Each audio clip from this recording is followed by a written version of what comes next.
வணக்கம் வியூவர்ஸ். இன்னைக்கு நமக்கு 1 இன்ச் பிளேடு சர்வீஸ் வந்திருக்கு. இது பால்ஸ் எல்லாமே டேமேஜ் ஆயிருச்சு. அது போய் அந்த ஹேமர்ல விழுந்து எல்லாமே கொஞ்சம் பீஸா போயிருக்கு. அந்த ஹேமர் பாருங்க, சைடில் எல்லாமே உடஞ்சிருக்குங்களா. ஸோ அதையும் நம்ம ரெடி பண்ணணும். தென் பேரிங்கு போயிடுச்சு, பேரிங்கு மாற்றணும். பேரிங் ஒரு 2 செட்டு மாற்றணும். பிளேடு பாருங்க, blade front side back side full and ஃபுல்லுமே ஓனட் ஆயிடுச்சு. Complete scratches. பிளேடையும் சேஞ்ச் பண்ணிடணும். ஸோ தென் அடுத்து பார்த்தீங்கன்னா அன்வீலும் பாருங்கள் கம்ப்ளீட்டாக டேமேஜ் ஆகிருக்கு.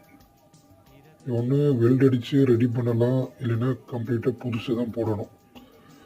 அது கஸ்டமர்ஸோடைய டிபெண்ட்ஸ் அப் வந்துட்டு ஃபினான்ஸு. நம்ம புதுசு போடுறது நல்லது, நம்ம சஜஸ்ட் பண்ணுவோம். மேற்கொண்டு ஏதாவது சர்வீஸ்க்கு நம்மளுக்கு கான்டாக்ட் பண்ணுங்கள். தேங்க்ஸ்.